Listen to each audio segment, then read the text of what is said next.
Et ensuite, nous allons parler du roi Sargon d'Akan. Le roi Sargon d'Akan, c'est le roi Sargon d'Akan, date de son règne, je dis bien la date de son règne, c'était de 2334 à 2278.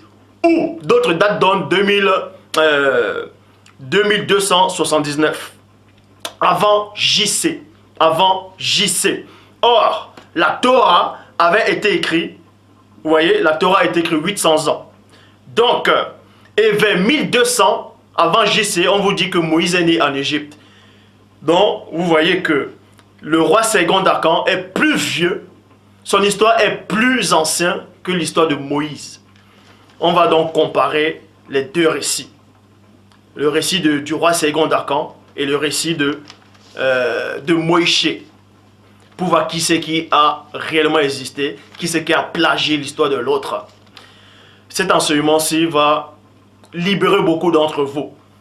Bon, selon le récit selon l'histoire du roi Sargon d'Akan, il est dit, dans la ville d'Assupirani,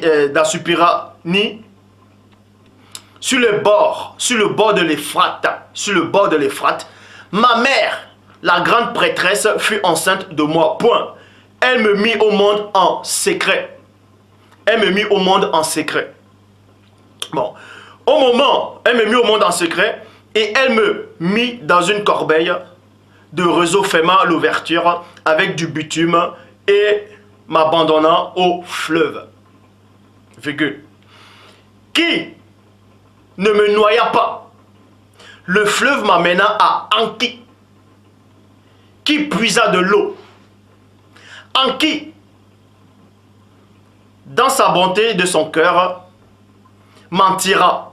Point. Anki, qui puisait de l'eau, m'éleva comme son propre fils.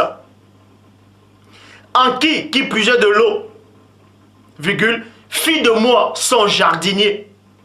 Point. Dans ma fonction de jardinier, la déesse Ishtar, toujours Ishtar, vous voyez, qui est intervenu dans le déluge, toujours Ishtar, parce que c'est un récit sumérien toujours. Le roi Sargon d'Akan, c'est un récit sumérien. Bon, la déesse Ishtar m'en prit en infection. Je devins roi et j'exerça la loyauté pendant 45 ans.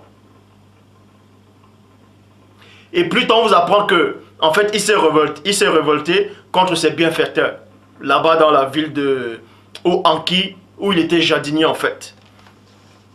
Maintenant, premier point.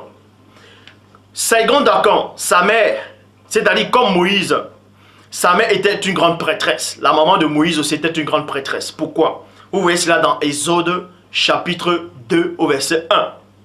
Un homme de la maison de Lévi avait pris une femme, une fille de Lévi. Et les Lévis, ils étaient consacrés à Dieu, ils étaient comme des prêtres. Donc, c'était des prêtres. Deuxième point.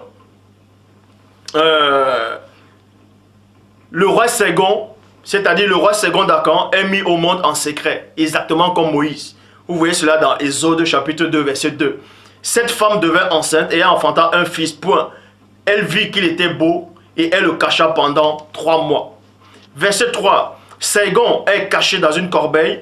Vous voyez, enduit du bitume comme Moïse. Vous voyez cela dans Exode chapitre 2 au verset 3 qui dit: ne pouvant plus le cacher, elle prit une caisse de jonc qu'elle conduisit de bitume et de poux. Elle mit l'enfant et le déposa parmi les roseaux sur le bord du fleuve. Sur le bord du fleuve, vous voyez. Une femme est sortie c'est-à-dire une femme est sortie. Une femme a sauvé l'enfant des eaux. Anki a sauvé le roi Sargon d'Akan des eaux. On vous apprend aussi que la fille de Pharaon, selon la Torah, a aussi sauvé le petit enfant Moïse des eaux. Vous voyez cela dans Exode chapitre 2, verset 4 à 5, qui dit: la fille de Pharaon descendit au fleuve pour se baigner, virgule. Bon. Premièrement, dans le film des 10 commandements, on vous dit en fait que c'est la sœur de Pharaon. Ouais, je crois la petite sœur, ou oui, la sœur de Pharaon. Oh, dans la Bible, on dit c'est la fille de Pharaon. Bref, la fille de Pharaon descendit au fleuve pour se baigner. Et et ses compagnes se promenaient le long du fleuve. Point. Elle aperçut la caisse au milieu des réseaux et elle envoya sa servante pour la prendre. Elle ouvrit et vit l'enfant. C'était un petit garçon qui pleurait et elle a eu pitié et elle dit, c'est un enfant des Hébreux. Vous voyez, c'est un enfant des Hébreux. Cinquième point, le roi Saigon est devenu grand. Vous voyez, et est pris en infection c'est-à-dire par une femme influente. Exactement comme Moïse, vous voyez cela dans Exode chapitre 2 verset 10. Quand il eut grandi, on l'amena à la fille, vous voyez, elle l'amena à la fille de Pharaon et il fut pour elle comme un fils. Et on vous apprend que toujours dans le récit sumérien, le roi Ségon d'Akan a décidé de quitter la cour avec quelques-uns de ses compagnons et il s'est révolté en fait contre son bienfaiteur, exactement comme Moïse. Vous voyez cela dans Exode 2 verset 15. Moïse s'enfuit de devant Pharaon et il se retira dans le pays de Mendiant. Dans le pays de Mendiant. Donc, et Moïse est revenu combattre ceux qu'il avait hébergés, ceux qu'il avait élevés, exactement comme le roi Saigon d'Akan.